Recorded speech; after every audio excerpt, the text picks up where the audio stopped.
suffer no fool's writing persona that skewered subjects from one-time idol Dorothy Parker to the staff of Gourmet magazine with bullseye precision.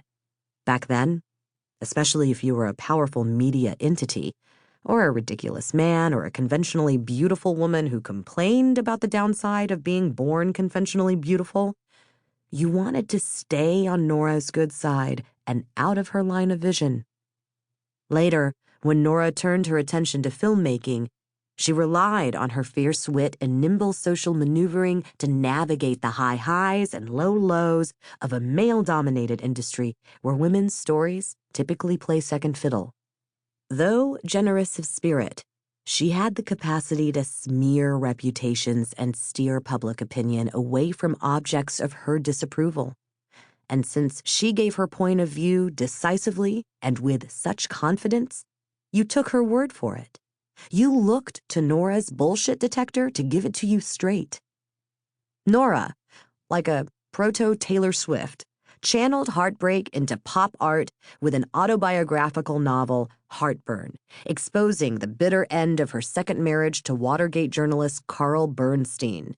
The film version, starring Meryl Streep and Jack Nicholson, would be her last cinematic take on divorce. In a stark turnaround, her public image began to crystallize into a new Nora, someone who embraced the fantasy that a pair of perfect strangers, or mortal enemies, could be so MFEO. During the irony-drenched 1990s, when star-driven romances thrived anew, she found the ideal screen couple in two genre powerhouses whose sweet and tart sensibilities translated to sizzling chemistry. A merging of minds. Tom, an unlikely leading man who gained his sex appeal through clever delivery instead of a chiseled jaw, and Meg, a gifted actress trapped in the vessel of a Disney princess, forever struggling to earn the respect Tom came by effortlessly.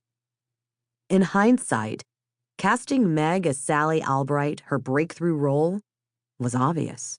Faking the orgasm at Katz's Deli? Meg's idea. But other actresses turned down the part before she got to audition.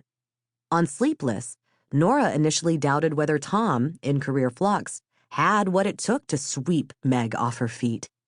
On Mail, Meg expressed wariness toward playing adorable bookstore owner Kathleen Kelly. What changed her mind? And more importantly, what was an edgy up-and-coming comic named Dave Chappelle doing in a turtleneck? This is the story of how Nora and her collaborators shed inhibition to redefine the romantic comedy genre in a way that felt utterly new. Wry, knowing, and urbane, but with an unabashed idealistic streak as well. And in the process, she came to also reshape the popular perception of the city she so loved. New York was just as much a character in her films as any of the romantic leads were, and her dialogue and cinematography betrayed her deep adoration of the town. Recall the moment at a cozy Upper West Side cafe where shop girl, Rose, tucked inside her well-worn copy of Pride and Prejudice, nervously awaited NY 152 to walk through the door. I hear nothing, not even a sound on the streets of New York, just the beat of my own heart. I have mail. From you. Nothing, not least the city itself, would ever be the same again. Chapter 1. It was a sign. Was the script trying to tell her something? Suddenly, it all made sense. Her husband, she suspected, had been having an affair. She, Nora Ephron, had been duped. "Read this," said J. Preston Allen, the Academy Award-nominated writer, offering a screenplay by Frederick Raphael, who wrote the 1965 drama Darling. "You'll like it." Nora was in New York, her adopted hometown, to meet Allen, a sharp-witted Texan who wrote her way out of her ho-hum first marriage to win prestige credits on scripts for Fosse's Cabaret, Hitchcock's Marnie, and the Broadway and big-screen adaptations of The Prime of Miss Jean Brodie, which